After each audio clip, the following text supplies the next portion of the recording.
नमस्कार, मी सचिन गव्हाणे आपलं स्वागत करतो न्यूज टॉप 9 या बुलेटिनमध्ये। बुलेटिनची सुरुवात करूया धनगेकर विरुद्ध मोहोळ असा जो सामना पुण्यात रंगलेला आहे त्या संदर्भातल्या टॉप 9 बातम्या पाहूया। जैन बोर्डिंग जमीन व्यवहार रद्द करण्याच्या हालचाली सुरू, सूत्रांची माहिती 28 ऑक्टोबरला धर्मदाय आयुक्तालयासमोर सुनावणी होणार, सुनावणीत आदेशाची शक्यता। धर्मदाय आयुक्तालयाच्या अधिकाऱ्यांनी जैन बोर्डिंगचा अहवाल मुंबईला पाठवला, सूत्रांची माहिती अहवालात मंदिर असल्याचं नमूद। 26 तारखेला धर्मदाय आयुक्तांसमोर पुन्हा सुनावणी होणार। मुख्यमंत्र्यांनी दखल घेतली पण पालकमंत्री जैन बोर्डिंगमध्ये फिरकले सुद्धा नाहीत। जैन मुनी गुप्तीनंद महाराजांची अजित पवारांवर टीका, मागणीचा विचार केला नाही तर निवडणुका जवळच, मुनींचा इशारा। रवींद्र धंगेकरांचं पंतप्रधान नरेंद्र मोदींना पत्र, मुरलीधर मोहोळ यांचा मंत्रिपदाचा राजीनामा घ्यावा, पत्रातून मागणी। जैन बोर्डिंग प्रकरणी धंगेकरांचं अमित शहा, फडणवीस आणि अजित पवारांनाही पत्र। महायुतीत दंगा करायचा नाही, धंगेकरांना सल्ला दिलाय, शिंदेंची प्रतिक्रिया। शिवाय धंगेकर अन्यायाविरोधात लढणारा कार्यकर्ता, त्यांची भूमिका भाजपा विरोधात नाही, हे धंगेकरांनी आधी स्पष्ट केलंय, शिंदेंची माहिती।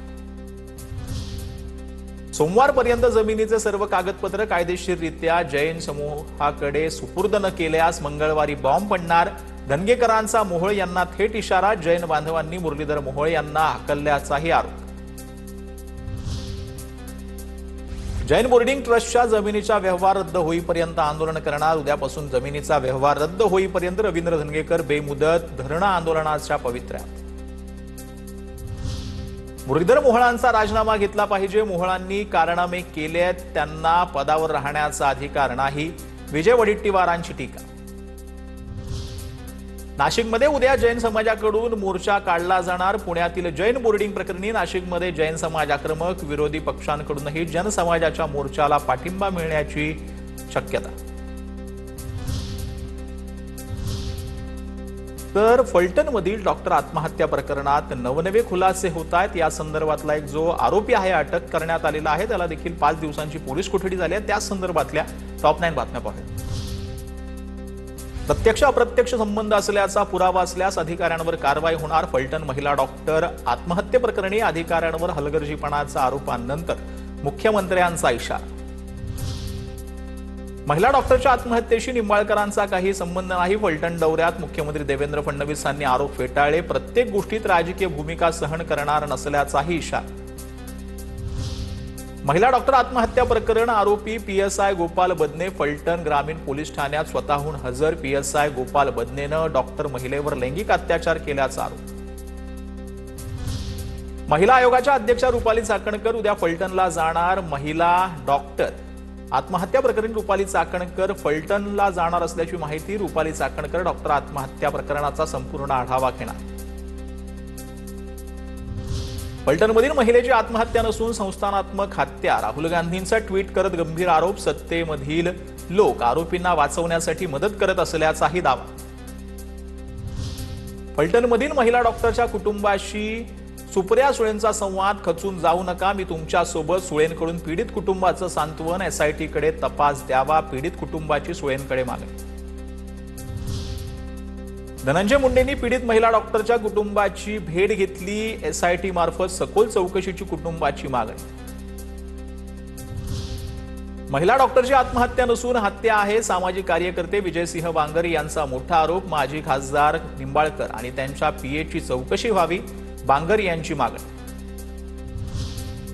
एका महिला डॉक्टरवर दबाव टाकणाऱ्यांसोबतच फडणवीस आज व्यासपीठावर, महायुती सरकार चुकीची कामं करणाऱ्यांना पाठीशी घालणार, फडणवीसांच्या फलटण दौऱ्यावर अंबादास दानवेंची टीका। आता बघूया दिवसभरातील मोठ्या राजकीय टॉप 9 बातम्या। पोलीस आरोपीला शोधू शकत नाहीत, मात्र आरोपी पोलिसांना शरण येतो, आरोपीला वाचवण्याचा खुनाचा प्रयत्न, गुन्ह्यात सहभागी असणाऱ्या सर्वांवर कारवाई झाली पाहिजे, काँग्रेसचे नेते वडेट्टीवारांची मागणी।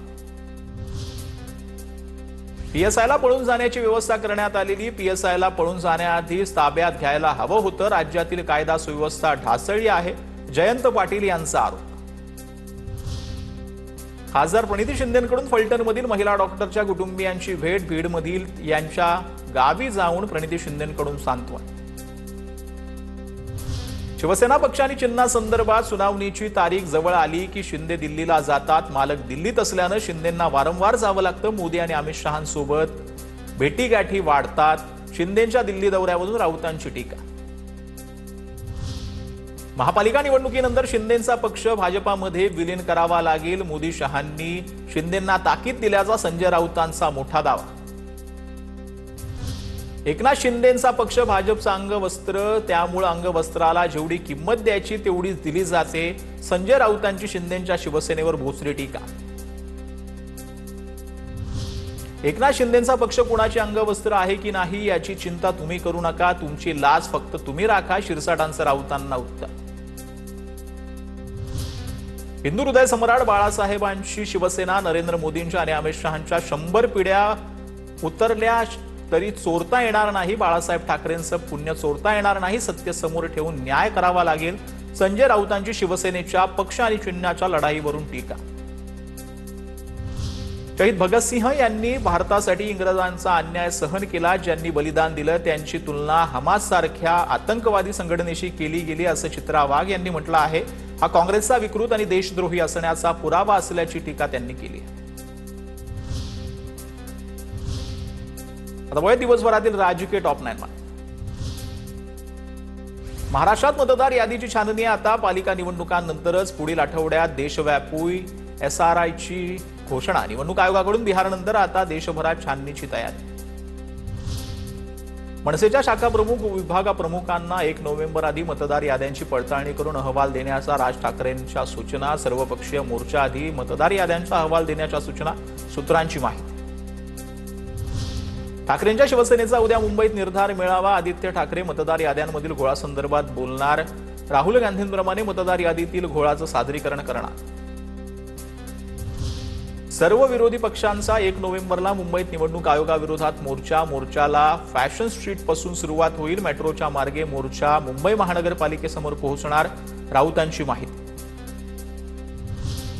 संजय राऊतांनी सिल्व्हर ओकवरती पवारांची भेट घेतली. 1 नोव्हेंबरच्या मोर्चा संदर्भात पवारांसोबत चर्चा केली. शरद पवार आणि राऊतांमध्ये 20 मिनिटं चर्चा. शेतकरी कर्जमाफीसाठी बच्चू कडूंचा 28 ऑक्टोबरला नागपुरात भव्य मोर्चा. मोर्चा आधी बावनकुळेंकडून बच्चू कडूंना बैठकीचं निमंत्रण. मोर्चा आधी बच्चू कडू, मुख्यमंत्री आणि बावनकुळेंमध्ये चर्चा होणार. मात्र बच्चू कडू शेकडो ट्रॅक्टर घेऊन 28 ऑक्टोबरला नागपुरात दाखल होणार असल्याची माहिती. वंचित बहुजन आघाडीची उद्या पुण्यात मोर्चा. प्रकाश आंबेडकरांच्या नेतृत्वात मोर्चाचं आयोजन. महायुती सरकार विरोधात मोर्चा काढणार. महायुतीच्या 13 आमदारांना सामाजिक न्याय विभागाचा विकास निधी. 13 जिल्ह्यांमध्ये प्रत्येकी 2 कोटी रुपयांचा निधी मंजूर. जिल्ह्यातील विकास कामं मार्गी लावण्यासाठी उपयोग होणार. स्थानिक स्वराज्य संस्था निवडणुकांपूर्वी रत्नागिरीमध्ये भाजपची राजकीय खेळी. खासदार नारायण राणे 3 दिवस जनता दरबार घेणार. 28 ते 30 ऑक्टोबर दरम्यान चिपळूण, देवरुख आणि रत्नागिरीत नारायण राणेंचा जनता दरबार.